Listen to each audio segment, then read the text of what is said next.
Stock market जब भी कोई सुनता है, जिनको पता है इसके बारे में, या तो वो अच्छा पैसा कमा रहे हैं, ऐसे अच्छी इन्वेस्टमेंट कर रहे हैं, अच्छी ट्रेडिंग कर रहे हैं, और जिनको नहीं पता है, उनको इनके बारे में बिल्कुल भी नॉलेज नहीं है जिनको, तो वो इसको जुआ कहते हैं। स्टॉक मार्केट को दो बंदे ही जुआ कहते हैं, जिनको पता नहीं है पहली बात, और दूसरे वो जो शेयर मार्केट में पैसा लेकर आए लेकिन यहाँ से कुछ भी नहीं लेकर गए, उनके लिए ये जुआ है। तो इसको कैसे इस चीज़ को समझा जाता है, तो हम आने वाली स्लाइड्स में देखते हैं।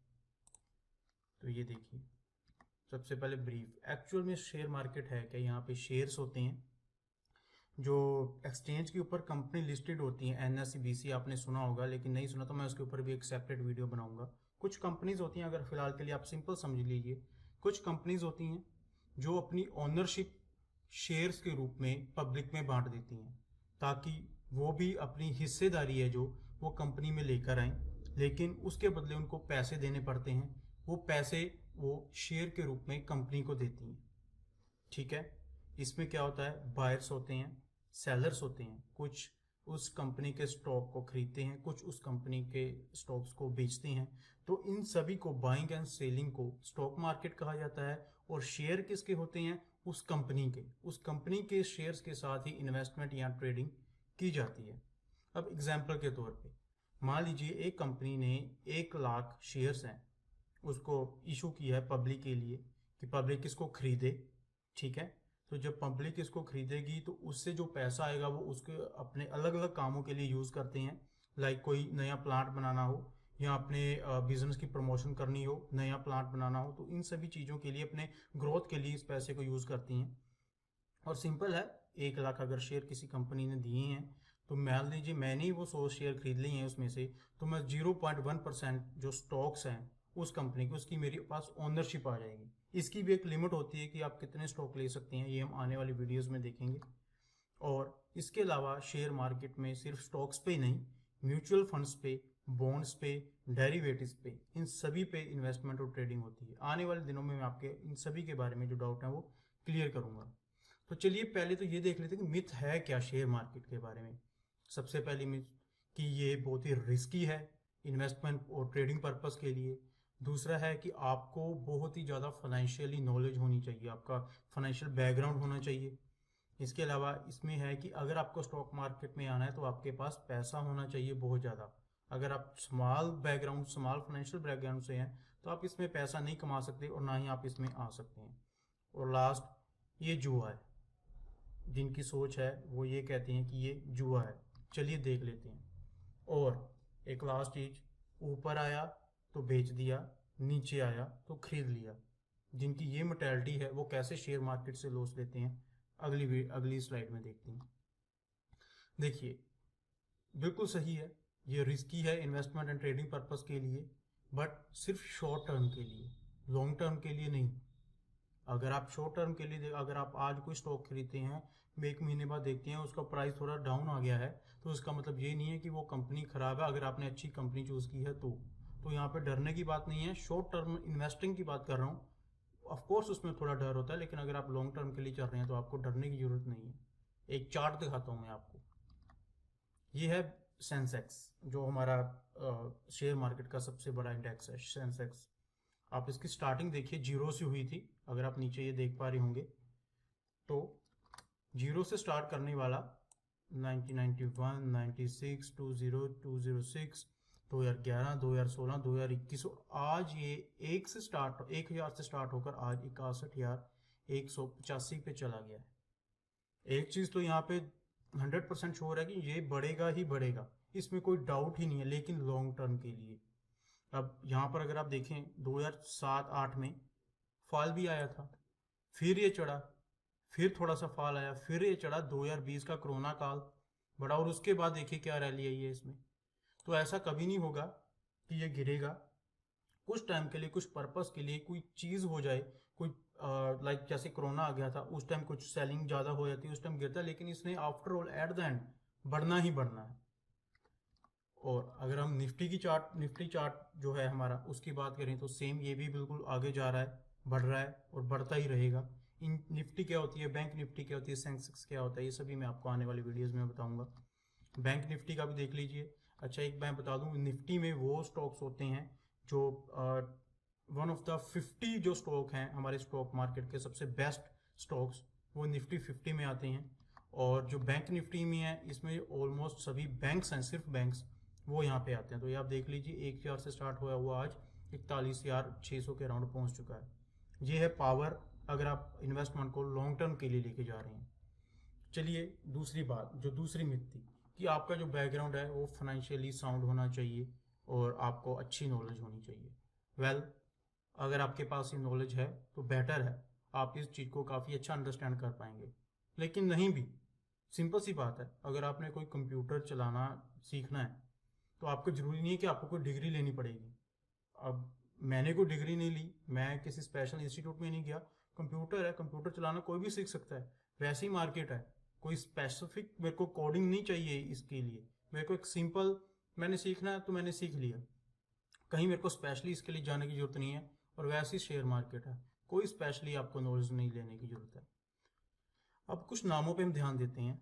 ये वो नाम है जिन्होंने अपने शेयर मार्केट में बहुत नाम कमाया है, लेकिन इनकी जो क्वालिफिकेशन है, मिस्टर रमन दमानी, जिनका आपने डी मार्ट सुना होगा, ये one of the biggest investor है। राकेश झुनझुनवाला जिनकी डेथ हो गई है, उनके बाद रमेश दमानी जी का नाम आता है। ये बीए हैं। इनकी पत्नी राधा किशन दमानी अंडर ग्रेजुएट थी। और मिस्टर विजय केडिया, अगर आप इनके बारे में सुने तो इन्होंने बिल्कुल 10-20 हज़ार रुपये से किसी टाइम इन्वेस्टमेंट शुरू की थी, और आज ये बहुत बड़े one of the best investor हैं हमारे देश के। इसके अलावा बहुत सारे बीए और लो ग्रेजुएट्स हैं जो अपना शेयर मार्केट में काफ़ी अच्छा कर चुके हैं और उनके पास कोई फाइनेंशियल बैकग्राउंड नहीं था। अब अगली मिथ की बात करते हैं कि स्टॉक मार्केट में आने के लिए आपके पास बहुत ज़्यादा पैसा होना चाहिए। जो स्मॉल फाइनेंशियल बैकग्राउंड से होते हैं वो इसको बिल्कुल भी इसको शेयर मार्केट में नहीं आ सकते। वेल, सब झूठ है। आप 100 रुपये से अपनी इन्वेस्टमेंट स्टार्ट कर सकते हैं। आपको बहुत ज़्यादा पैसा बिल्कुल भी नहीं चाहिए इसमें आने के लिए। बट अगर आपके पास नॉलेज नहीं है तो आप जीरो होकर गिर जाएंगे। मान लीजिए आप स्टॉक मार्केट में आए, आपको सिर्फ यही है कि मेरे पास पैसा है, मेरे को किसी चीज़ की जरूरत नहीं है। आप सुबह आइए, मार्केट में लगाइए, और शाम जब 3:30 बजे मार्केट बंद हो जाएगी, आप जीरो पैसा लेकर जाएंगे, ये गारंटी है। अगर आपके पास नॉलेज नहीं है तो बहुत लोग देखे हैं और ये ऐसा होता है। ये बिल्कुल जितना भी है एक लर्निंग प्रोसेस है। अब कंप्यूटर चलाना कैसे सीखते हैं? हम किसी इंस्टीट्यूट में नहीं जाते, हम धीरे धीरे धीरे, या टाइपिंग हम कैसे सीखते हैं? धीरे धीरे सीख जाते हैं। हर चीज़ का लर्निंग प्रोसेस होती है। कार ड्राइव करनी है आपको, तो आपको पहले थोड़ी बहुत तो सीखनी पड़ेगी ना। सीखेंगे तो उसके बाद आप उसको अच्छे से अपने हाईवे पे ले जाएंगे। तो ये भी एक लर्निंग प्रोसेस है, सिंपल सिंपल है, सीख जाएंगे। और हाँ, मार्केट में रिस्क है, क्योंकि रिस्क है तो इश्क है। 100 रुपया भी अगर आपने इन्वेस्ट किया है तो रिस्क तो है ना। हो सकता है वो कंपनी में डूब जाए या कुछ हो जाए। तो इसके लिए आगे मैं बताऊंगा क्या क्या चीज़ें हैं, कैसे देखते हैं, कौन से लेवल्स हैं, ये सब चीज़ें हम आप अगले जो वीडियोस में देखेंगे। वेल, कुछ लोगों का ये मानना है कि share market is all about जुआ। वेल यस, ये बिल्कुल जुआ ही है। आपको, जिनको नहीं पता है वो उनके लिए भी जुआ है, और जो शेयर मार्केट में पैसा लेकर आए लेकिन जीरो होकर गए उनके लिए भी जुआ है। बट बिल्कुल सही बात है, जिनके पास नॉलेज नहीं है उनके लिए जुआ ही है। आप आए, स्टॉक मार्केट में आए, पैसा लेकर आए बिना नॉलेज के, तो जब मार्केट से आप जाएंगे ना, आप पैसा मार्केट को दे जाएंगे, उन ट्रेडर्स को, उन इन्वेस्टर्स को दे जाएंगे जिनको नॉलेज है। और आप उनसे क्या लेकर जाएंगे? नॉलेज। ठीक है ना, आप पैसा दे जाएंगे और उनसे नॉलेज ले जाएंगे, और फिर बाद में आप कहेंगे मार्केट जुआ है। वेल, इट्स नॉट अबाउट जुआ। इसके लिए आपको नॉलेज होनी चाहिए। अगर आपको नॉलेज है तो आप एक बिल्कुल ही फाइनेंशियली फ्रीडम को इंजॉय कर सकते हैं, बिल्कुल ही बढ़िया। और ये अगर आपने राइट वे में इन्वेस्टमेंट की है तो आपकी जो कैपिटल है 5 गुना 10 गुना या इससे भी ज़्यादा हो सकती है। सिर्फ एक चीज़ है, इन्वेस्टमेंट जो आपको बिल्कुल सही वे में करनी है। और ये सबसे बड़ी चीज़ जो मैंने बहुत ही लोगों से सुनी है, नीचे आएगा तो खरीद लेंगे, ऊपर गया तो बेच देंगे। सिंपल, जो लोगों की ये मिथ है।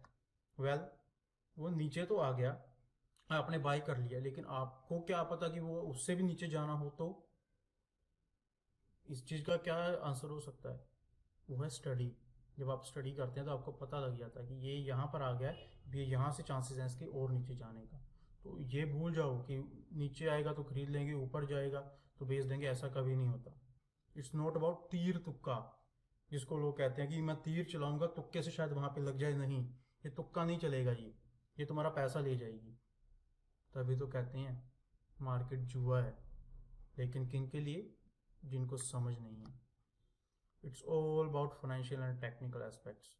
फाइनेंशियली भी हम समझ सकते हैं इसको, टेक्निकली से। फाइनेंशियली किस चीज़ के लिए? इन्वेस्टर्स के लिए, लॉन्ग टर्म इन्वेस्ट के लिए फाइनेंशियली एस्पेक्ट्स हैं।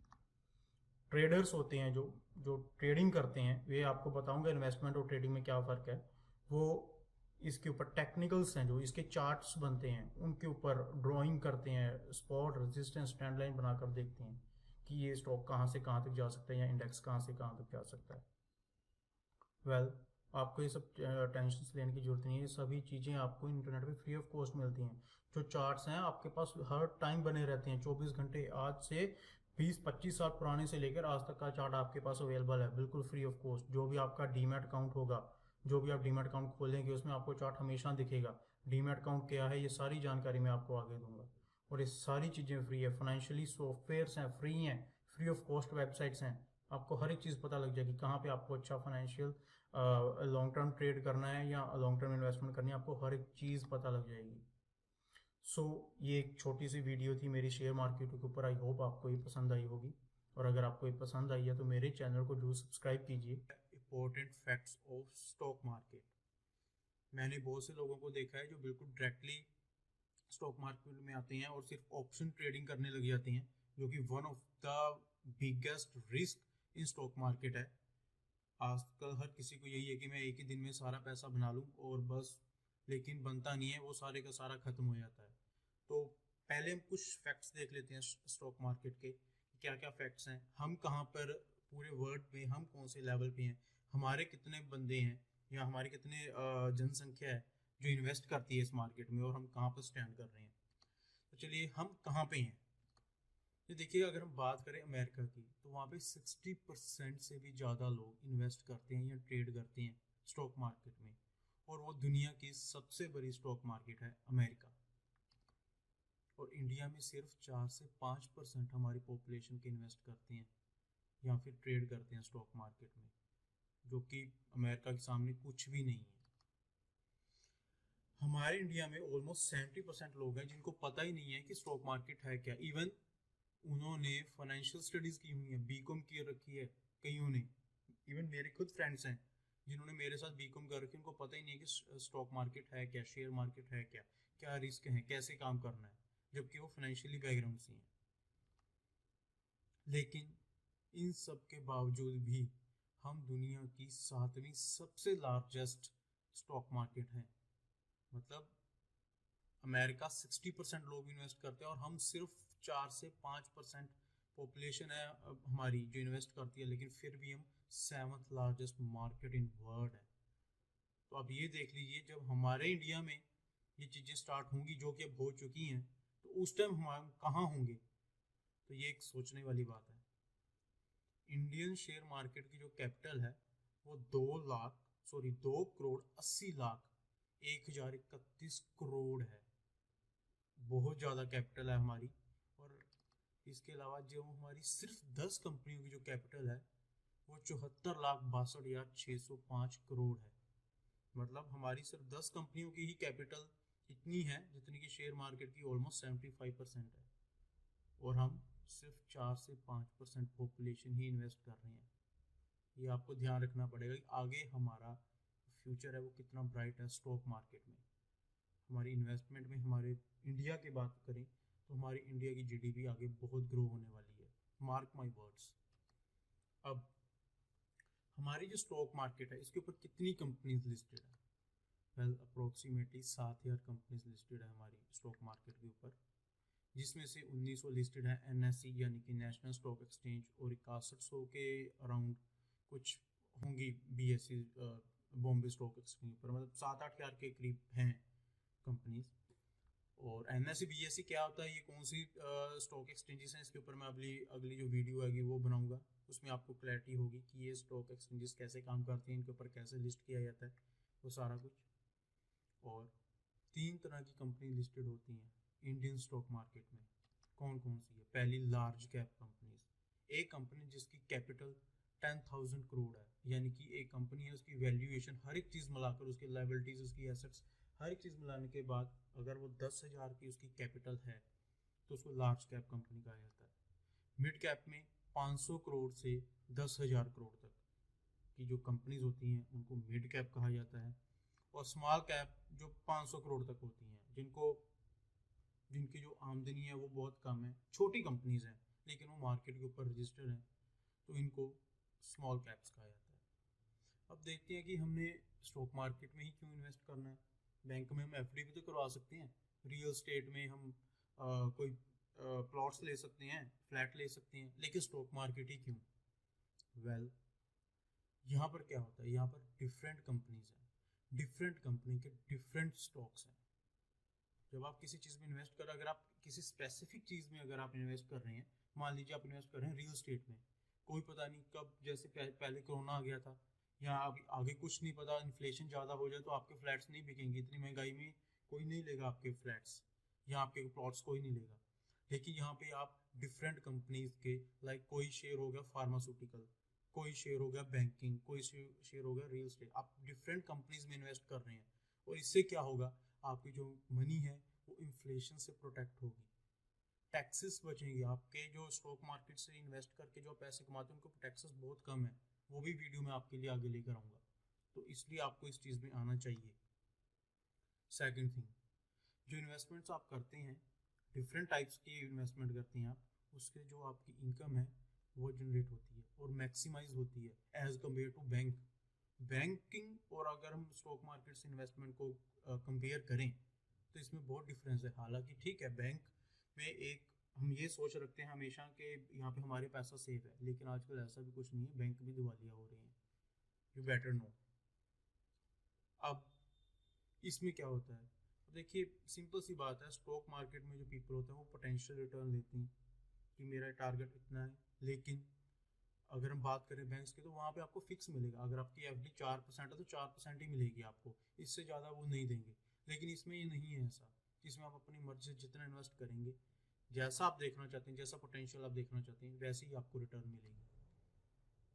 और ये आपके ऊपर ही डिपेंड है, आपने कहाँ इन्वेस्ट करना है, कितना इन्वेस्ट करना है, आपने कितनी रिटर्न लेनी है और कितने टाइम के लिए आपने इन्वेस्ट करना है, ये सब आपके ऊपर ही है। जब मर्जी आप चाहें स्टॉक ले लें, जब मर्जी चाहें आप बेच दें, ये सब आपके हाथ में है।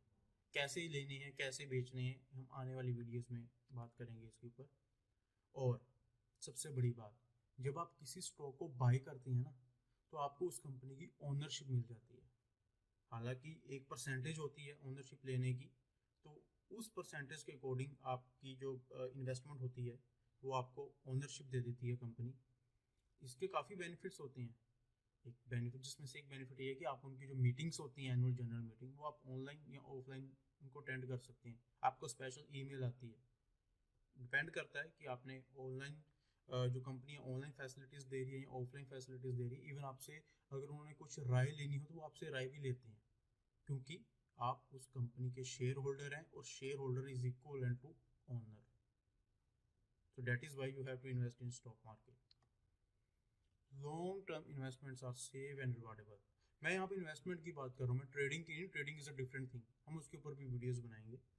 लॉन्ग टर्म, जैसे मैंने कल आपको एक चार्ट दिखाया था, सेंसेक्स 5,000 से स्टार्ट होता है और आज कितना है, लगभग 60,000 से भी ऊपर बढ़ेगा, ये बढ़ेगा। वैसे ही आपके स्टॉक्स भी बढ़ेंगे, लेकिन कौन से स्टॉक? जो अच्छी कंपनीज होंगी, ब्लू चिप कंपनीज होंगी, अगर आप उनमें इन्वेस्टमेंट करते हैं तो आपकी इन्वेस्टमेंट बढ़ेगी और सेफ भी रहेगी। क्या ये स्टॉक मार्केट है वो टोटली रिस्क फ्री है? वेल नहीं, ऐसा कभी नहीं होता। आप देखिए, स्टॉक मार्केट एक बिजनेस है, आपने बिजनेसेस में इन्वेस्ट करना है अपने बिजनेस के लिए। तो कई बार ऐसा होता है कि आपने कुछ अलग या गलत बिजनेस में इन्वेस्ट कर दिया, तो वो आपके लिए रिस्क हो सकता है। इसके लिए आपको फाइनेंशियली उसका सारा बैकग्राउंड देखना पड़ता है। जैसे कि अब देखिए, कंपनी ने अच्छा नहीं किया, वो आपके जो फेवर में जो उसकी चीज़ें थी वो नहीं आई, इससे क्या होगा, स्टॉक गिरेगा क्योंकि आप सेल करेंगे। तो इससे जो इन्वेस्टर है वो अपनी मनी है वो लूज़ कर सकते हैं, स्पेशली इन पेनी स्टॉक्स। क्या होते हैं पेनी स्टॉक्स, आने वाली वीडियोस में ज़रूर बताऊंगा मैं आपको। अब जब भी आपने कंपनीज में इन्वेस्टमेंट करनी है, आपको बहुत केयरफुल होना है, बहुत ही ज़्यादा केयरफुल होना है, क्योंकि आप ऐसी कंपनीज में, ऐसी बिजनेस में अपने ही खून पसीने की कमाई लगा रहे हैं, जहाँ पर आप एक अच्छे फ्यूचर के लिए जा रहे हैं। तो आपको ये बहुत ही अच्छे से देखना पड़ेगा कि आप किन कंपनीज में इन्वेस्ट कर रहे हैं और उनका अगला फ्यूचर क्या है, उनका पास्ट क्या है और प्रेजेंट कैसा चल रहा है। अब जो रिस्क फ्री रिटर्न होती है ना, आप उस पर कंसंट्रेट कीजिए। कैसे रिस्क फ्री? आपका एक टारगेट होना चाहिए कि मेरे को इस शेयर से इतना ही रिटर्न मिल जाए तो बहुत है। वो चाहे आपको 1 महीने में मिल जाए, चाहे 6 महीने में, चाहे 1 साल में, ये आपके ऊपर डिपेंड होना चाहिए कि मेरे को इतना ही रिटर्न चाहिए, ये ठीक है बस मेरे लिए। तो उसमें आपके रिस्क बहुत कम हो जाते हैं, क्योंकि देखिए ऐसा भी नहीं है कि मार्केट हर रोज ही बढ़ेगी, ऐसा भी नहीं है हर रोज गिरेगी। वो गिरेगी, जाएगी ऊपर, फिर गिरेगी, फिर ऊपर जाएगी, फिर गिरेगी, फिर ऊपर जाएगी।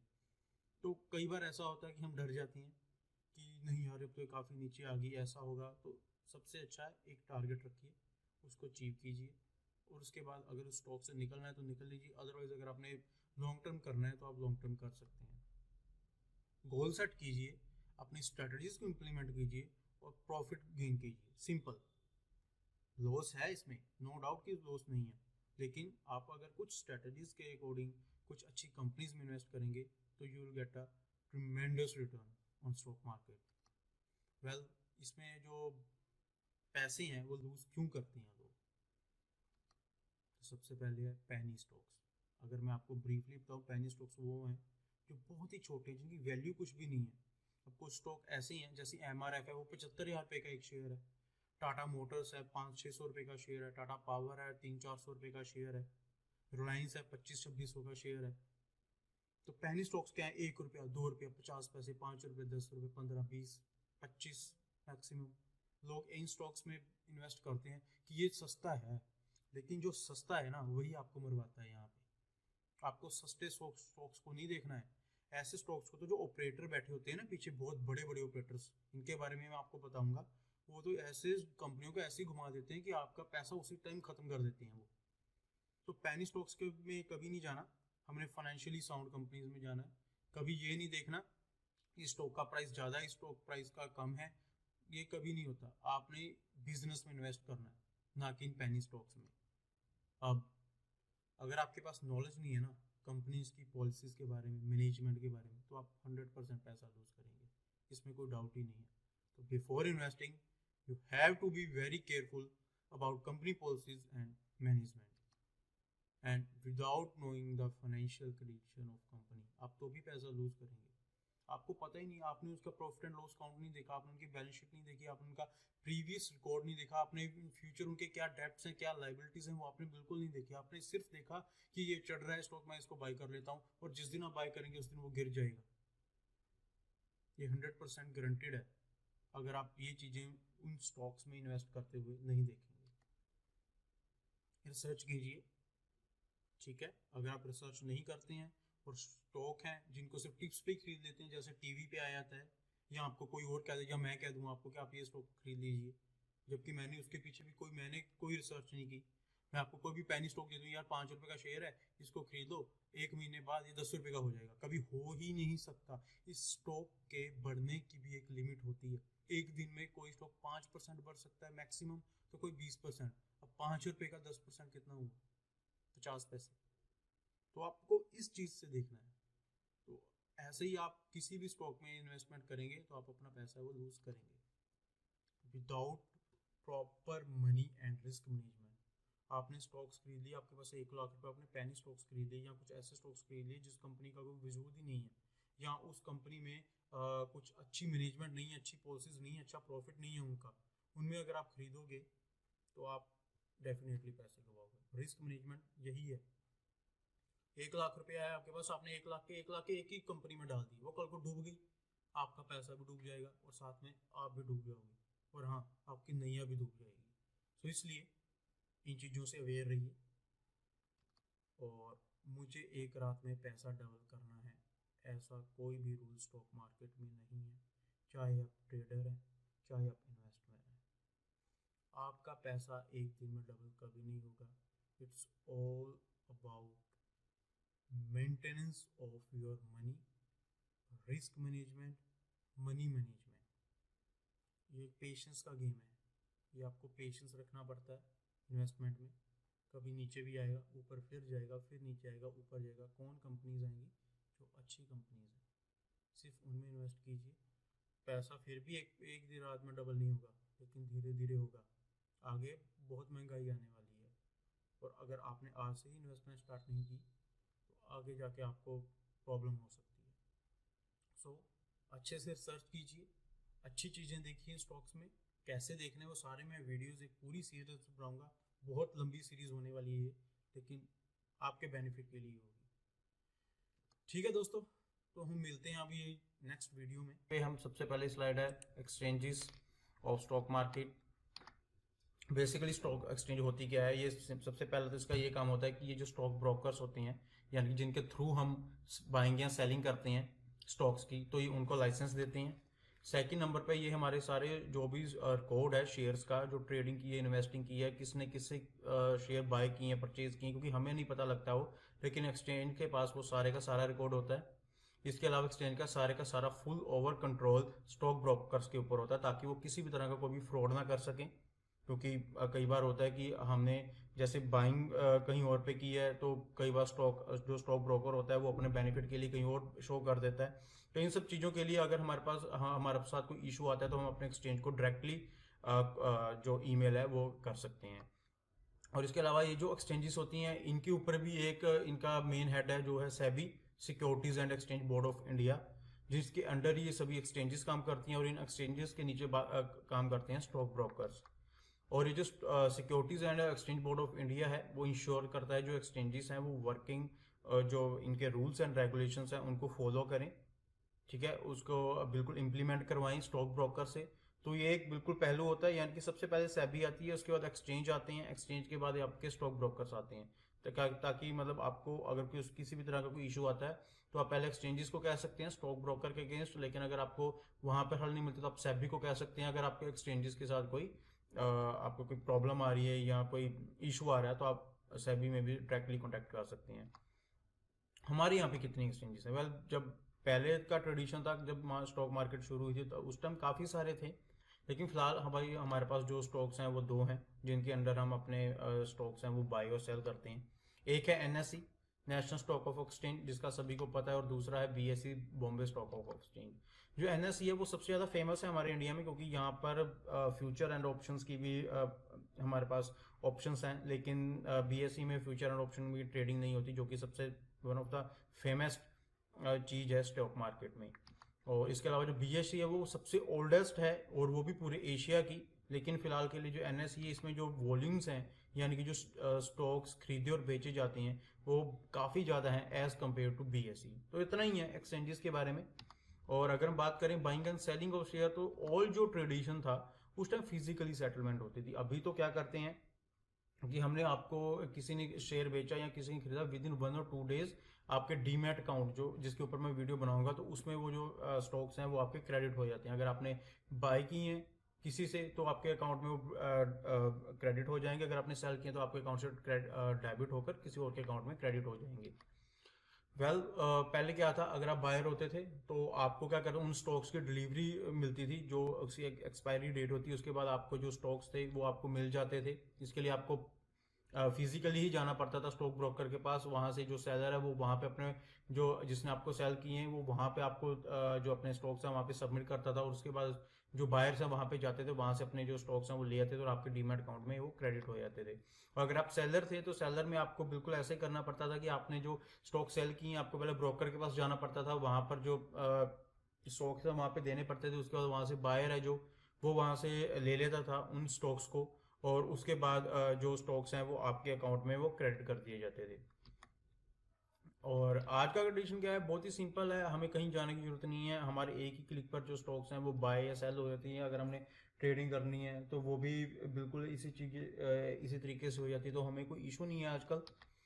और हमें कोई डीमैट अकाउंट खुलवाने के लिए किसी ब्रोकर के पास जाने की जरूरत नहीं है। हम अभी सिर्फ एक डीमैट अकाउंट ऑनलाइन खुल जाते हैं, जैसे अगर आपने नाम सुना होगा जीरोधा, पेटीएम मनी, अपस्टॉक्स और काफ़ी सारी ऐप्स हैं जिनके थ्रू हमारे डीमैट अकाउंट ओपन हो जाते हैं और विद इन 1 डे हमें आईडी पासवर्ड वगैरह मिल जाता है, तो इसके थ्रू हम अपना जो स्टॉक्स की सेलिंग और बाइंग कर सकते हैं। और स्टॉक ब्रोकर्स वो हैं जिनको लाइसेंस लेना पड़ता है एनएसई और बीएसई से, ठीक है।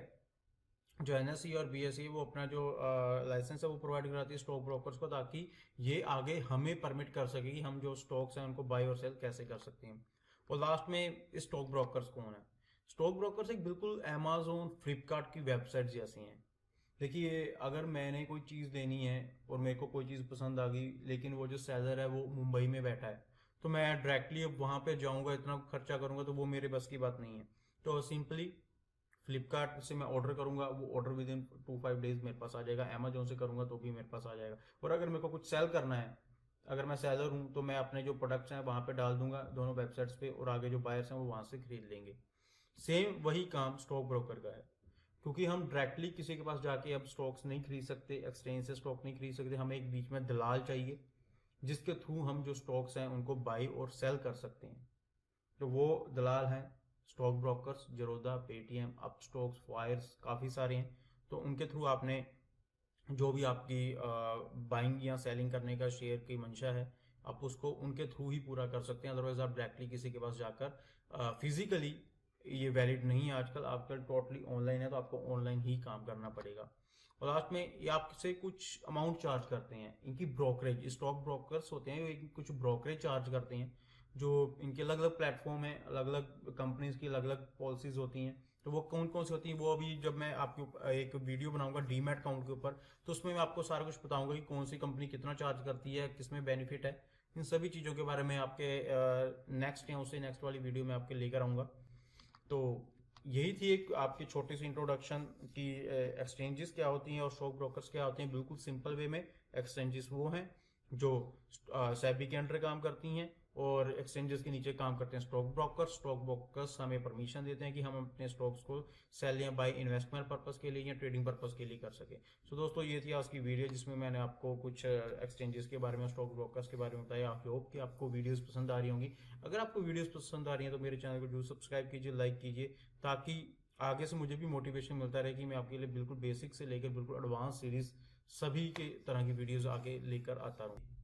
इंडाइसिस ऑफ स्टॉक मार्केट के ऊपर, इंडाइसिस क्या होते हैं? इंडाइसिस मतलब हमारी निफ्टी, हमारे सेंसेक्स, ये कैसे काम करते हैं, ये कैसे बनते हैं, इन सब चीज़ों के ऊपर हम बात करेंगे। चलिए पढ़ देते हैं इंडाइसिस के ऊपर। तो इंडाइसिस है क्या?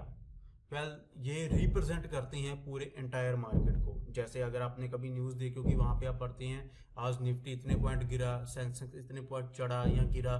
तो ये दो मेन एस्पेक्ट्स हैं जो हमारी एंटायर मार्केट को फिगर आउट करते हैं, रिप्रेजेंट करते हैं। इसमें कुछ सेक्टर्स, क्योंकि हमारे स्टॉक मार्केट में सिर्फ एक सेक्टर नहीं है, हमारे स्टॉक मार्केट में बहुत सारे सेक्टर हैं। रियल स्टेट है, फार्मास्यूटिकल है, आईटी सेक्शन है, हॉस्पिटैलिटी सेक्शन है, काफ़ी सारे सेक्टर्स हैं। इन सभी सेक्टर्स के कुछ स्टॉक्स को उठाकर जो हमारे इंडाइसिस हैं वो बनाए जाते हैं। सेंसेक्स के अलग अलग होते हैं और निफ्टी के अलग से होते हैं, वो हम देखते हैं कौन कौन से होंगे आगे।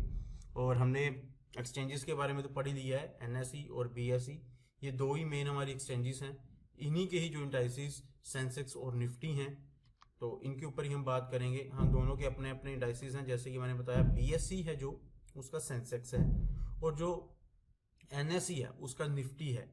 जब आप मार्केट में ओपन होते हैं, तो जैसे मैंने आपको पहले भी बताया, जब आप टीवी पे देखते हैं सेंसेक्स कहाँ पे है, निफ्टी कहाँ पे है, तो ये जो सेंसेक्स है ये बीएसई को रिप्रेजेंट कर रहा है, और जो निफ्टी है वो एनएसई को रिप्रेजेंट कर रहा है।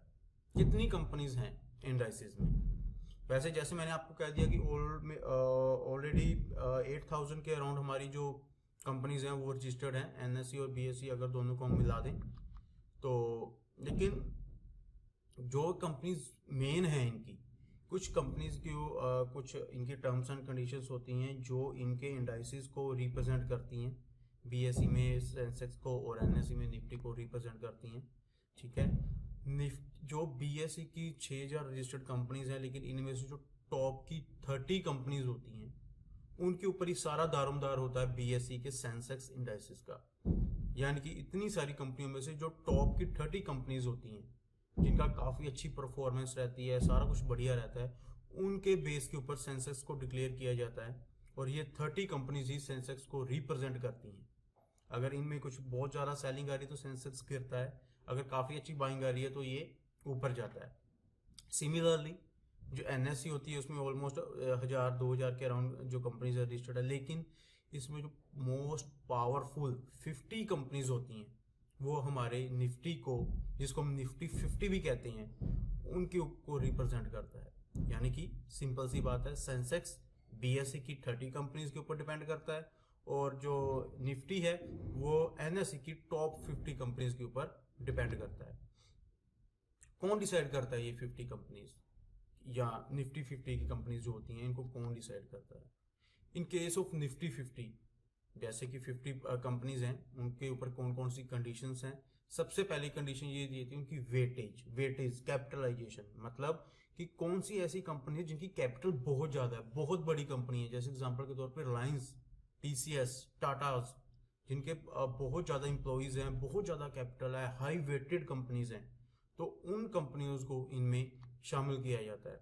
दूसरी, 100% ट्रेडिंग फ्रीक्वेंसी होनी चाहिए लास्ट 6 मंथ्स में।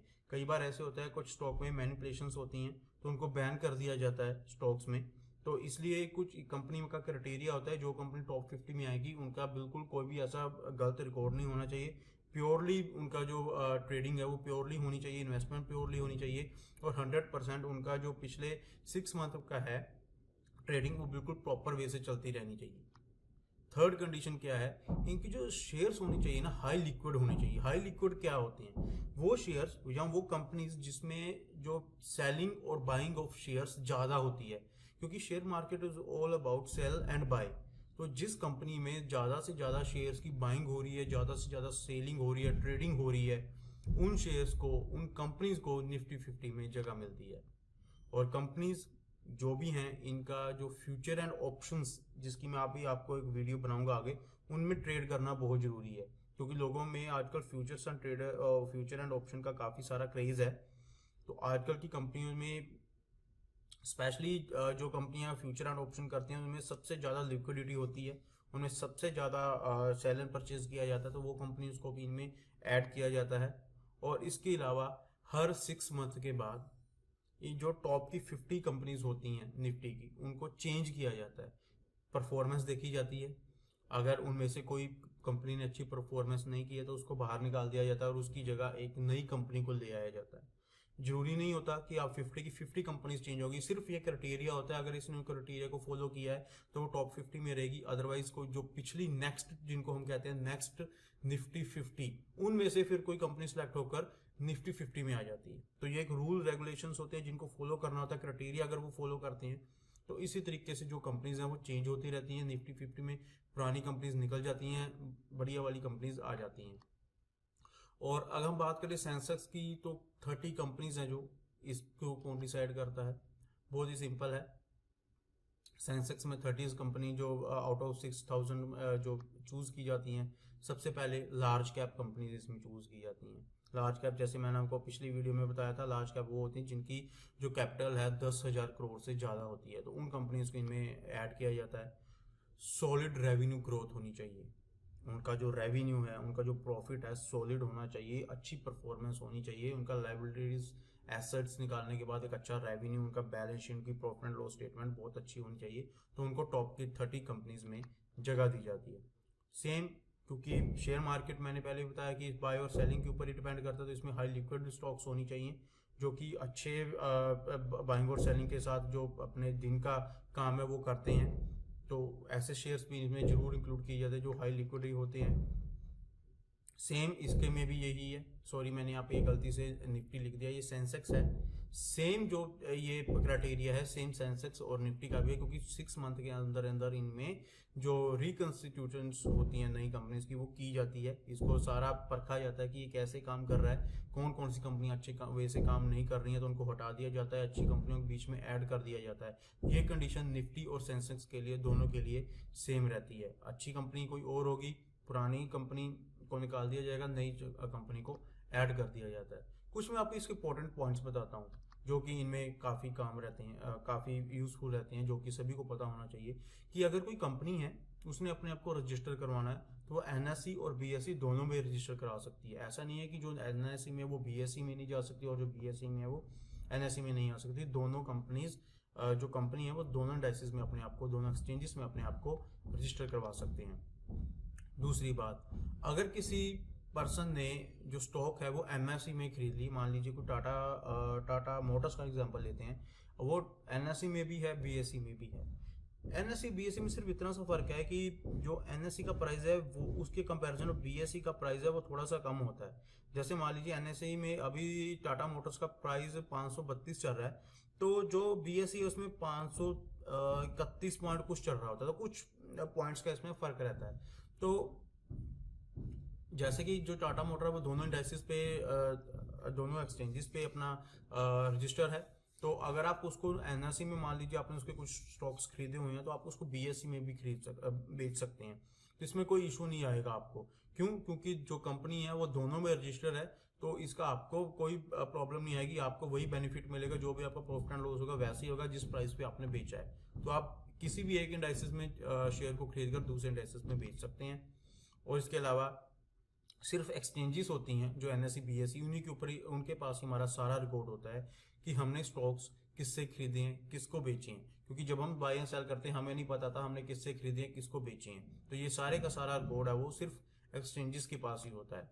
इसके अलावा जो स्टॉक ब्रोकर्स, जैसे मैंने पिछली वीडियो में बताया था, स्टॉक ब्रोकर्स वो होते हैं जो हमें बाइंग और सेलिंग की अपॉर्चुनिटी देते हैं। They treat like Amazon and Flipkart, जिसमें वो एक बिचौलिए का काम करते हैं, हमारे किसी का शेयर बाय करने और सेल करने में हमारी मदद करते हैं, और इसके बदले में वो कुछ ब्रोकरेज चार्ज करते हैं। कुछ पॉइंट्स होते हैं ऑप्शंस के लिए कुछ अलग होती है, इंट्राडे के लिए कुछ और होती है, इन्वेस्टमेंट के पर्पस के लिए कुछ और होती है। तो वो मैं आपके आगे बताऊंगा कि कौन कौन सी ब्रोकरेज कैसे होती हैं। तो बिल्कुल यही चीज़ें थी मैंने जो आपको अदर पॉइंट्स में बतानी थी कि ये सभी चीज़ें जो हैं कुछ इंपॉर्टेंट चीज़ें हैं जो कि आपको पता होनी चाहिए एटलीस्ट जब आप बेसिक चीज़ कर रहे हैं। तो ये थी आज की वीडियो जिसमें मैंने आपको बताया इंडाइसिस के ऊपर। तो इंडाइसिस सिंपल सी बात है कि एनएसई का इंडाइसिस निफ्टी है और बीएसई का जो इंडाइसिस है वो सेंसेक्स है। निफ्टी कैसे डिसाइड होती है? जो एनएसई की टॉप 50 कंपनीज होती हैं वो निफ्टी को रिप्रेजेंट करती हैं, और जो सेंसेक्स होता है वो रिप्रेजेंट करता है बीएसई को, जिसकी टॉप की 30 कंपनीज सेंसेक्स में इंक्लूड की जाती हैं। तो आई होप कि आपको ये वीडियो पसंद आई होगी। अगर आपको ये वीडियो पसंद आई है तो आप मेरे चैनल को जरूर सब्सक्राइब कीजिए, वीडियो को शेयर, लाइक और कमेंट जरूर कीजिए। मुझे से मोटिवेशन मिलता रहेगा और आगे भी मैं आपके लिए फ्री ऑफ कॉस्ट जितनी भी नॉलेज है शेयर मार्केट की, जितनी मेरे पास है, वो सभी की सभी मैं आपके साथ शेयर करता रहूंगा। तो देखिए, इंफॉर्मेशन ऑफ डीमैट अकाउंट। तो डीमैट अकाउंट है क्या?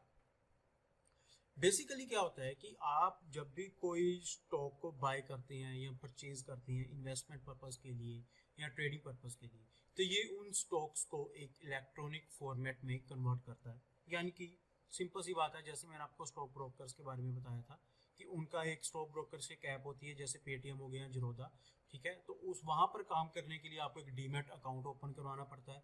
तो उस डीमैट अकाउंट में ही जो आपके शेयर्स हैं उनका बाय और सेल सारा जो सिस्टम होता है इलेक्ट्रिकली वो उसी पे होता है, ठीक है।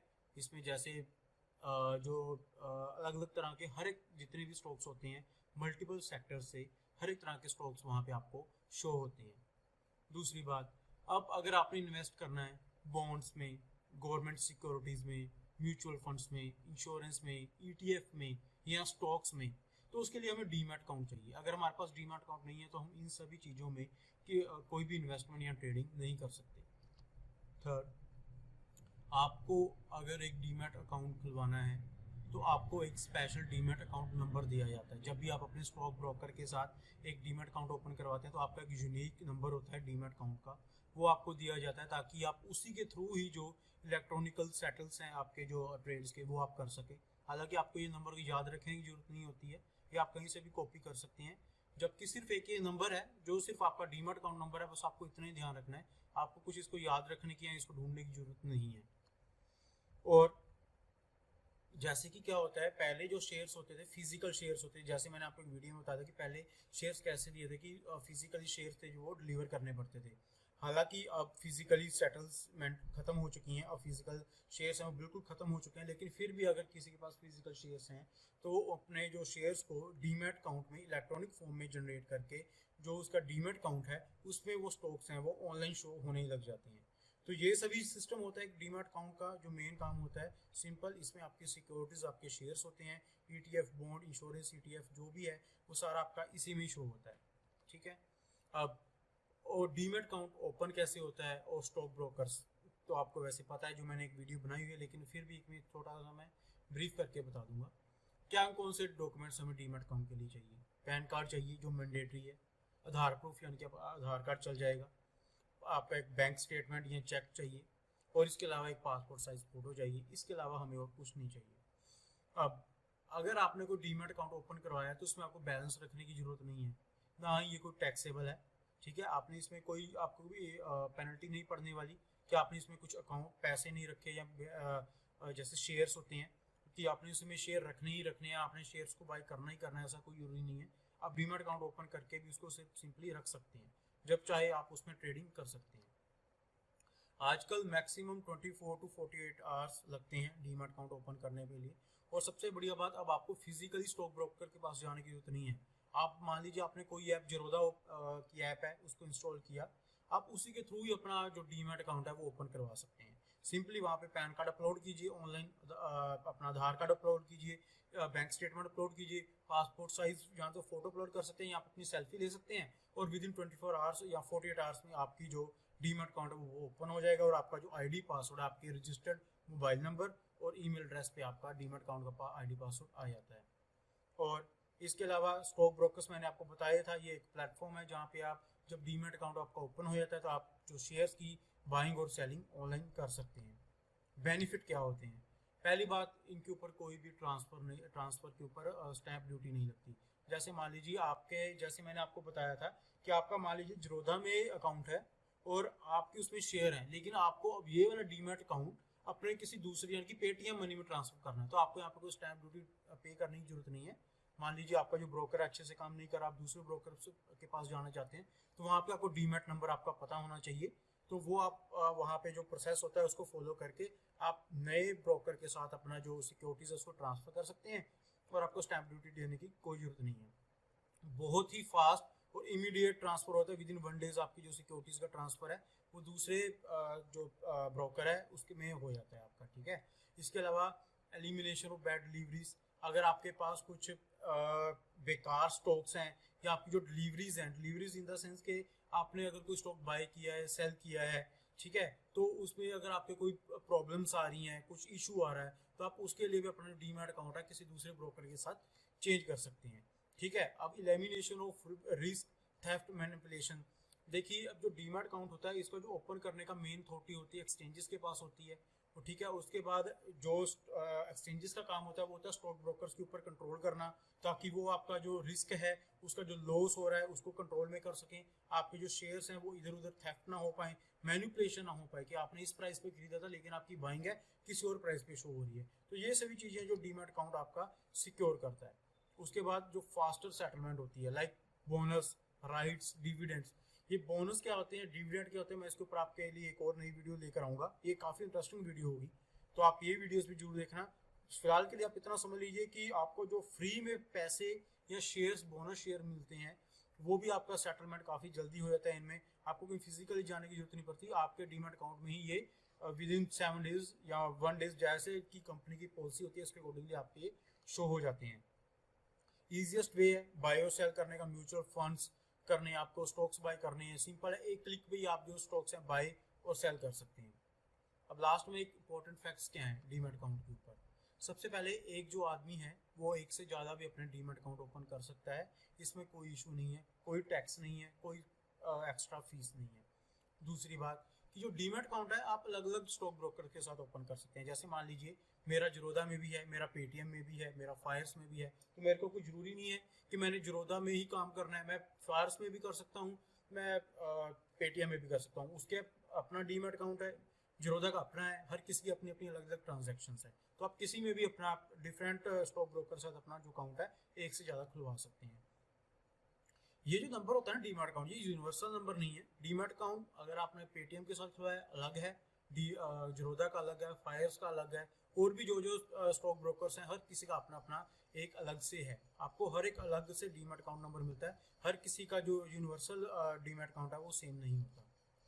और डीमैट अकाउंट है ये ट्रांसफर किया जा सकता है दूसरे ब्रोकर। जैसे हमने पिछली स्लाइड में देखा था कि अगर आपको सिक्योरिटीज है किसी दूसरे अकाउंट में ट्रांसफर करनी है, मान लीजिए आपका ज़ीरोधा में अकाउंट है, आप अपने इस अकाउंट से सेटिस्फाई नहीं है, आपको ये अच्छा नहीं लग रहा, लेकिन आपकी इसमें इन्वेस्टमेंट 4-5 लाख रुपए की है, स्टॉक्स है, तो आप इसका जो डीमैट अकाउंट है वो पेटीएम मनी में ट्रांसफर कर सकते हैं। तो इसके लिए आपको कुछ इशू नहीं है। तो आप सिंपली सारा अपना जो भी पैसे हैं, जो भी आपके स्टॉक है, वो ऑटोमेटिकली उस पर ट्रांसफर हो जाएंगे और आपको कोई इनकम टैक्स पे करने की जरूरत नहीं है। ठीक है, अगर आप चाहे उसमें अगर आप उसमें ट्रेडिंग कर रहे हैं, इन्वेस्टमेंट कर रहे हैं या नहीं भी कर रहे हैं, तो आपको इसके लिए कोई इनकम टैक्स या कोई भी अदर चार्जेस देने की जरूरत नहीं है। ये आज की वीडियो जिसमें मैंने आपको बताया कि डीमैट अकाउंट क्या होता है और उसके क्या फायदे होते हैं, बहुत ही सिंपल सी बात है। डीमैट अकाउंट एक ऐसी चीज है जो जब आप कोई स्टॉक ब्रोकर की ऐप चूज करते हैं, ज़ीरोधा, पेटीएम या कोई भी, उसको आप ओपन कीजिए। उसमें सबसे पहले आपका डीमैट अकाउंट ही ओपन होगा। Within 24 hours to 48 hours आपके जो भी डॉक्यूमेंटेशन है वहाँ पे लिए कर लिए जाएगी। 5 मिनट का प्रोसेस होता है। उसके बाद आपका 24 आवर्स में आपके पास आईडी पासवर्ड आ जाता है। जब आपके पास आईडी पासवर्ड आ जाता है डीमैट अकाउंट का, तो आप अपने ज़ीरोधा में या किसी में भी लॉगिन कर सकते हैं। उसके बाद आप किसी भी स्टॉक में बाय या सेलिंग कर सकते हैं, बॉन्ड खरीद सकते हैं, ईटीएफ खरीद सकते हैं। ठीक है, तो ये एक सिंपल है। और जो डीमैट अकाउंट है हर एक स्टॉक ब्रोकर का अलग अलग होता है। आप 1 खुलवाइए, 10 खुलवाइए, आपके ऊपर डिपेंड है।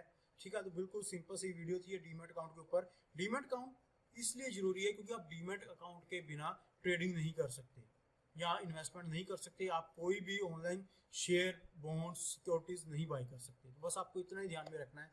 तो आई होप कि आपको ये वीडियो पसंद आई होगी। अगर आपको ये वीडियो पसंद आई है तो मेरे चैनल को जरूर सब्सक्राइब कीजिए। स्टार्ट करते हैं gambling versus stock market. Well, हमने अभी तक क्या लर्न किया है? हमने सबसे पहले वीडियो में देखा था कि स्टॉक मार्केट क्या है, इसके बारे में देखा था। उसके बाद हमने इसके कुछ इंपॉर्टेंट फैक्ट्स देखे थे। उसके बाद एक्सचेंजेस क्या होती हैं, NSE, BSE, stock brokers, Zerodha, Paytm वगैरह, सारा कुछ इसके बारे में हमने पढ़ा था। फिर हमने पढ़ा था सेंसेक्स क्या है, निफ्टी क्या है। सेंसेक्स बीएक्सी का इंडेक्स है, निफ्टी एनएसई का इंडेक्स है, सारा कुछ पढ़ा था हमने। फिर उसके बाद हमने पढ़ा था कि डीमैट अकाउंट है क्या क्या होता है, कैसे वर्क करता है, कैसे ओपन करते हैं। तो ये सारा कुछ सिस्टम था इसमें। और आज की इस वीडियो में हम बात करने वाले हैं gambling versus stock market. So what is gambling? आखिर में गैम्बलिंग है क्या? ऑफ कोर्स एक लॉटरी सिस्टम होता है। जब आपकी लॉटरी डालते हैं, आपकी निकल गई तो आप जीत गए, आपकी नहीं निकली तो आपके सारे पैसे गए। इसमें कोई टेक्निकलिटीज नहीं होती हैं। इसमें कुछ आपको ये नहीं बताया जाता कि आप ये जीतेंगे ही जीतेंगे, या कौन सा ऐसा पॉइंट है जहाँ पर आपको आकर आपके जो पैसे हैं वो बनेंगे। एग्जाम्पल के तौर पर अगर आप क्रिकेट में गैम्बलिंग कर रहे हैं तो आपको नहीं पता कि अगले अगले जो बॉल है वहाँ पे विराट शॉट मारेगा या नहीं मारेगा। हो सकता है वो आउट भी हो जाए। तो इसमें कोई टेक्निकलिटीज नहीं है, ये सिर्फ एक तीर तुक्का है या लक है जिसके ऊपर आप काम करते हैं। इसके अलावा सबसे ज़्यादा चांसेस इसमें होते हैं कि आप उनकी जो मनी है उसको लूज़ करें, क्योंकि इसमें जो विनिंग रेशियो है बहुत कम होती है। मेरे ख्याल से शायद 2% भी नहीं होती है। गैम्बलिंग आपका सेल्फ एस्टीम को, रिलेशनशिप को, फिजिकली, मेंटल हेल्थ को, वर्क परफॉर्मेंस को, सोशल लाइफ को बहुत इफेक्ट करती है। देखिए सिंपल सी बात है, अगर आप किसी गैम्बलिंग में जा रहे हैं तो गैम्बलिंग यानी कि जुआ, जब आप इसमें काम करते हैं तो ऑफ कोर्स आपको ये पहली बात तो पता नहीं चलता कि आप गैम्बलिंग में हैं। आप कहीं ना कहीं से पैसे अरेंज करने की कोशिश करते हैं, आप किसी से पैसे उधार ले लेते हैं, आप लोन लेना शुरू कर देते हैं, तो जिसकी वजह से आपकी जो पर्सनल लाइफ है या सोशल लाइफ है वो बहुत ज़्यादा इफेक्ट होती है। क्योंकि जब आप गैम्बलिंग में पड़ जाते हैं तो आपके बहुत कम चांसेस होते हैं कि आप यहाँ से रिकवर कर पाएँ। तो इससे आपके जो परफॉर्मेंसेस है, रिलेशनशिप है, वो काफ़ी हद तक ख़राब हो जाते हैं। एडिक्टिव, अगर आप एडिक्टिव हैं इस चीज़ के तो आपको पता होना चाहिए कि आप एडिक्टिव हो और आपको जितनी जल्दी हो सके इस चीज़ को छोड़ दें।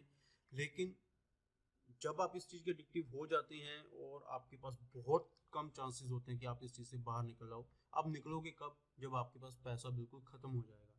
और जब पैसा ख़त्म हो जाएगा, जब आपको समझ आएगी कि आप गैम्बलिंग में थे, आपने बहुत कुछ उजाड़ दिया है, तो तब तक बहुत देर हो चुकी होगी। तो उसके बाद के जो नतीजे आपको पता ही हैं। कोई सुसाइड कर लेता है, कोई डिप्रेशन में चला जाता है। तो गैम्बलिंग से जितना दूर रह सकें आप, उतना हमें दूर रहना चाहिए। स्टॉक मार्केटिंग क्या गैम्बलिंग है? ये बहुत लोगों का सवाल है। चलिए देखते हैं। हाँ, ये है गैम्बलिंग, लेकिन उनके लिए जो मार्केट को अपने तरीके से ही प्रोडिक्ट करते हैं कि यार नहीं, आज ये ऊपर जाएगी, आज ये नीचे जाएगी, ऐसा नहीं होता है। अगर आप ऐसा कर रहे हैं तो ऑफ कोर्स ये गैम्बलिंग है और आप गैम्बलिंग ही कर रहे हैं। आप स्टॉक मार्केट में पैसा कमाने नहीं, आप उजाड़ने आए हैं। सिर्फ ये कह देना कि जो स्टॉक्स हैं हमने उनको बाय करना है, सेलिंग करना है, बस ये स्टॉक है, इसको आज हम बाय कर लेंगे, इसको सेल कर देंगे, ऐसा करने से कभी भी आप पैसा नहीं कमा सकते। आप पैनी स्टॉक्स में जा सकते हैं, वहाँ पे आपका पैसा उठ गिर सकता है। आप ऐसे स्टॉक्स में जा सकते हैं जिनकी मैनेजमेंट या उनका जो पोर्टफोलियो है वो अच्छा नहीं है। तो सबसे पहले आपको इंफॉर्मेशन लेनी चाहिए, एक बेसिक नॉलेज होनी चाहिए स्टॉक मार्केट की, तभी आप इसमें पैसा कमा सकेंगे, अदरवाइज ये आपके लिए गैम्बलिंग है। ये काफ़ी मिथ है और काफ़ी मशहूर एक डायलॉग है, कहते हैं कि यार इतने दिनों से मार्केट नीचे है तो आज ऊपर ही जाएगी, और इतने दिनों से मार्केट ऊपर है तो आज नीचे ही जाएगी। फिर ऐसा कभी नहीं होता। ये सब डिपेंड करता है टेक्निकलिटीज़ के ऊपर। हमारा जो चार्ट है, हमारे सामने जो कैंडल्स बन रही हैं वो कैसी बन रही हैं, उनको देखने के बाद ही हमें पता चलता है कि क्या हो सकता है। सिर्फ आपके कह देने से कि मार्केट 4 दिन ऊपर है तो अब नीचे जाएगी, ऐसा कुछ नहीं हो सकता। वो कंटिन्यूसली 1 महीना ही ऊपर चली जाए। तो अगर आप ये चीज़ सोचकर भी काम कर रहे हैं तो भी आप गैम्बलिंग कर रहे हैं और आप हारेंगे। और क्या हो सकता है, जब आप स्टॉक मार्केट में आते हैं आप स्टॉप लॉस नहीं लगाते। स्टॉप लॉस का मतलब ऐसा है, इसके ऊपर मैं एक अलग से वीडियो भी बना दूंगा, लेकिन अगर आप ब्रीफली बताऊं तो स्टॉप लॉस ऐसा है, जैसे मान लीजिए आपकी सैलरी 20,000 है और आपने सिर्फ खर्चा करना है उसमें से 10,000 आपका एक स्टॉप लॉस है। अगर 10,000 से नीचे जाएंगे तो आपको जो आपका वो महीना है, जो महीने की सैलरी है, उसमें आपको थोड़ी प्रॉब्लम होगी। आपको जो डेली आपके चोर्स होते हैं, डेली काम करने की जो क्षमता होती है, उसके ऊपर आपको इफेक्ट पड़ता है। तो स्टॉप लॉस ऐसा है कि आपने एक अमाउंट निर्धारित किया होगा कि मेरे को इससे नीचे नहीं जाना, बस यहाँ तक होगा तो मैं बस इससे आगे जो खर्चा है वो नहीं करूँगा। इसके अलावा ट्रेडेड विद होल कैपिटल, आपके पास भी 25,000 रुपया पड़ा, 25 के 25 आप शेयर मार्केट में ले आए और ये भी आपके उजड़ जाएंगे क्योंकि आपको कोई नॉलेज ही नहीं है। पेनी स्टॉक्स बहुत कम मात्रा में जो स्टॉक्स होते हैं, लाइक 1 रुपया 2 रुपया, उनमें अगर आप इन्वेस्टमेंट करते हैं, या मैनिपुलेटेड कंपनीज जो कि अपना बैलेंस शीट कुछ और शो कर रही हैं लेकिन उनका एक्चुअल में लॉस हो रहा है, तो उन सभी अगर आप इन सभी चीज़ों में आप इन्वेस्ट कर रहे हैं, स्टॉप लॉस नहीं लगा रहे हैं, सारी कैपिटल लेकर आ रहे हैं, खुद को किंग समझ रहे हैं कि मैं पैसा बस यहाँ से लेके जाऊंगा, तो ऑफ कोर्स ये आपके लिए गैम्बलिंग है और आप यहाँ पे फिर से हारेंगे। अगर आप ये सभी चीज़ें कर रहे हैं तो ऑफ कोर्स आप डीप गैम्बलिंग ही कर रहे हैं। आप इससे बचिए। आप इसको सही ढंग से सीखेंगे तो आपको बहुत बड़ा रिवार्ड देगी ये, लेकिन अगर आप इसको ऐसे ही चलाएंगे, तीर तुक्के चलाएंगे, तो ये आपके लिए गैम्बलिंग ही है। क्या हम गैम्बलिंग को स्टॉक मार्केट से रिलेट कर सकते हैं? वेल, जैसे मैंने आपको बताया था कि जो गैम्बलिंग है वो बिल्कुल लक के ऊपर डिपेंड है, इसमें कोई स्ट्रेटजीज नहीं है। लेकिन जो स्टॉक मार्केट में है उसमें लर्निंग है। उस लर्निंग को हम टेक्निकली सीखते हैं और उनको हम फंडामेंटली सीखते हैं। ये टेक्निकल और फंडामेंटल के ऊपर भी मैं आपके लिए एक वीडियो लेकर आऊंगा जिसमें आपको अच्छे तरीके से बताऊंगा। स्टॉक मार्केट एक बिजनेस है, ठीक है, और हम बिजनेस में इन्वेस्ट करते हैं या ट्रेडिंग करते हैं। इसके अलावा हम यहाँ पर कोई तीर तुक्के नहीं लगा रहे हैं, हम उनको पहले समझते हैं, उसमें ट्रेड करते हैं, इन्वेस्ट करते हैं बिजनेस में, तुक्के में नहीं, किसी गैम्बलिंग में नहीं, किसी लॉटरी में नहीं। अगर आप इन्वेस्टर हैं तो आपको फंडामेंटल्स के बारे में पता होना चाहिए, ठीक है, आप कहाँ पे इन्वेस्ट कर रहे हैं, उस कंपनी की अप्रोच क्या है, उस कंपनी के फ्यूचर प्लान्स क्या हैं, वहाँ पे आपने जहाँ पे भी पैसा इन्वेस्ट कर रहे हैं तो आपको एटलीस्ट कुछ फंडामेंटल्स उसके पढ़ने आने जरूरी है। उसकी बैलेंस शीट देखनी, उसकी प्रॉफिट एंड लॉस, उसके फ्यूचर प्लान, सब कुछ आपको पता होना चाहिए। और अगर आप ट्रेडर हैं तो आपको टेक्निकल्स पता होनी चाहिए। हमारा टेक्निकल्स, जब हम कोई शेयर मार्केट में जब हम टेक्निकल्स के ऊपर काम करते हैं, कुछ चार्ट्स होते हैं, चार्ट्स के ऊपर हमें कुछ पता लगता है कि ये यहाँ से ऊपर जा सकता है, यहाँ से नीचे आ सकता है ट्रेडिंग के लिए, तो वो सब आपको कुछ सेटअप्स, कुछ रिसर्च करनी होती हैं इन टेक्निकल्स के ऊपर, तो ये आपके लिए काफ़ी बेनिफिशियल होते हैं। अब देखिए, इन स्टॉक मार्केट, जैसे मैंने आपको एक एग्जांपल दिया था स्टॉप लॉस का, कि हम स्टॉक मार्केट में अपना जो लॉस है वो रोक सकते हैं। सिंपल सी बात है, कैसे? फॉर एग्जाम्पल, अगर आपने 100 रुपये इन्वेस्ट किया मार्केट में तो आप सिर्फ 25 रुपये का रिस्क ले सकते हैं, और उसके बाद आप स्टॉप लॉस ऑर्डर प्लेस कर सकते हैं, जिसकी आपका जो मिनिमम रिस्क होगा वो 25 रुपये होगा। मतलब आप ये को आपके ऊपर डिपेंड है, अगर आपके पास 100 रुपये है तो आप मैक्सिमम 25 रुपये का रिस्क ले सकते हैं। तो वो सब चीज़ें मैं आने वाली वीडियोज़ में बताऊंगा, क्या कौन कौन से ऑर्डर होते हैं, ये कैसे लगाए जाते हैं। लेकिन एक बात यहाँ पे श्योर है, गैम्बलिंग में आप पैसा बचा नहीं सकते, क्योंकि अगर आपने 500 रुपया कहा है तो 500 का 500 जाएगा। लेकिन अगर आप मार्केट में 500 रुपया लेकर आए हैं तो ये आपके ऊपर डिपेंड है, आपको उसमें से सिर्फ 50 रुपये गंवाने हैं या 100 रुपये गंवाने, तो ये सब आपके ऊपर डिपेंड करता है। आगे क्या हो सकता है, अगर आप महीने का सिंपल है कुछ मैं आपको टिप्स दे रहा हूँ कि अगर आपने गैम्बलिंग से बचना है और स्टॉक मार्केट में आना है तो आपको कौन कौन सी चीज़ें को ध्यान रखना चाहिए।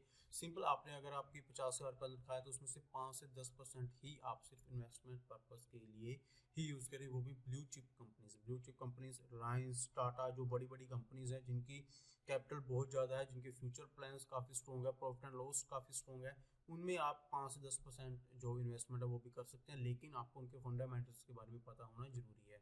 दूसरा, आप ये जो स्टॉक्स हैं 5 से 10% जो आपने अपने 50,000 का कर रहे हैं आप डिवाइड, इसको आप डिवाइड कर लीजिए, कुछ परसेंटेज स्टॉक में डाल दीजिए, कुछ बॉन्ड्स में, कुछ ईटीएफ में। मैं आपको इनके ऊपर भी वीडियोस बना कर दूंगा, बॉन्ड्स और ईटीएफ क्या होते हैं।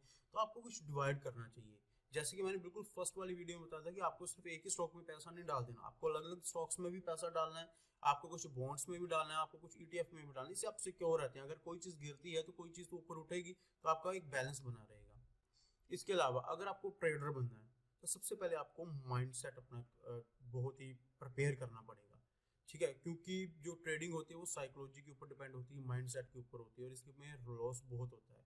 इन्वेस्टमेंट और ट्रेडिंग में क्या फ़र्क है, ये मैं आपके लिए अगली वीडियो लेकर आऊँगा, जो कि बहुत इंटरेस्टिंग होगी। इसमें आपके सारे डाउट्स क्लियर हो जाएंगे।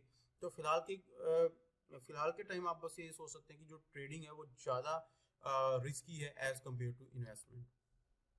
पर अगर आपको स्टॉक मार्केट में सर्वाइव करना है, ट्रेडिंग करनी है या इन्वेस्टमेंट भी करनी है, तो सबसे पहले आपको चार्ट का पता होना चाहिए, आपको टेक्निकल्स का पता होना चाहिए स्टॉक मार्केट का। आपको जिस सामने जो चार्ट बन रहे होते हैं आपको उनको पढ़ना आना चाहिए कि जो प्राइस एक्शन है ये किधर जाएगा, क्या मूवमेंट यहाँ से आ सकती है, क्या यहाँ से मार्केट नीचे आ सकती है, यहाँ से मार्केट ऊपर आ सकती है। इन चीज़ों की आपको नॉलेज होनी चाहिए। इसके अलावा आपको स्टॉक मार्केट में आने से पहले एक चीज़ हमेशा ध्यान रखनी है, मार्केट अनप्रडिक्टेबल है, आप इसको प्रिडिक्ट नहीं कर सकते। आपको नहीं पता कि मार्केट अभी कहाँ पे है और विद इन सेकेंड्स कहाँ पे चली जाएगी, ठीक है। हम इसको सिर्फ अज्यूम कर सकते हैं चार्ट्स देखकर, हम इनको फील कर सकते हैं, इसके डायरेक्शंस देख सकते हैं, सिर्फ चार्ट के ऊपर हम कुछ अज्यूम नहीं कर सकते। अगर आपको ऐसा लग रहा है कि मार्केट आज ऊपर है तो कल गिरेगी, ऐसा नहीं है, वो चार्ट्स बताते हैं।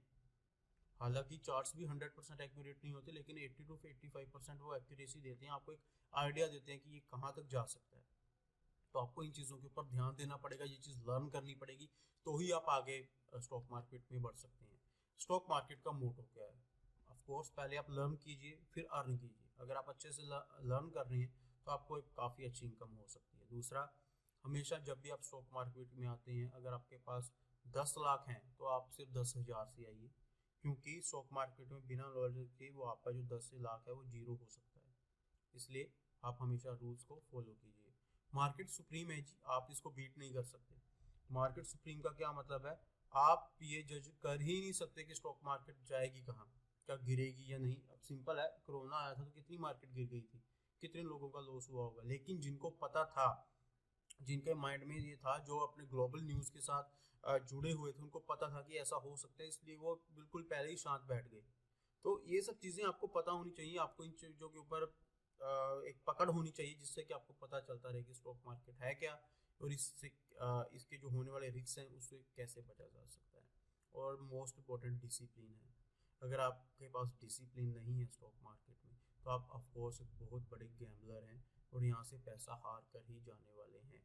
Stock market is all about discipline. हर एक चीज़ में आप डिसिप्लिन रखिए और आप हमेशा पैसे लेकर ही जाएंगे। बहुत कम चांसेस होंगे जब आप पैसे को हारेंगे। तो दोस्तों, ये थी आज की वीडियो, जिसमें मैंने आपको बहुत ही ब्रीफली बताया है कि स्टॉक मार्केट और गैम्बलिंग में फ़र्क क्या है। आई होप कि आपको ये वीडियो पसंद आई होगी। अगर आपको ये वीडियो पसंद आई है तो मेरे चैनल को जरूर सब्सक्राइब कीजिए, वीडियो को शेयर, लाइक, कमेंट जरूर कीजिए। और इसके अलावा ये जो सीरीज़ है ये बिल्कुल फ्री ऑफ कॉस्ट है। ये आपको बहुत सारी वीडियोज़ इसमें मिलने वाली हैं आगे, बहुत वीडियोज़ बिल्कुल छोटे छोटे लेवल्स के। हालांकि इसमें से मुझे पता है कि कुछ लोगों को इन वीडियोस के बारे में पता भी है, उन्होंने पहले भी यूट्यूब पे देख लिए, लेकिन मेरा यही मोटिव है कि आपको बिल्कुल बेसिक से लेकर बिल्कुल प्रॉपर लेक्चर वाइज एक प्लेलिस्ट मैंने बना दी है। अब बिल्कुल स्टेप बाय स्टेप उन वीडियोस को देख सकेंगे और इससे आपका बेनिफिट होगा।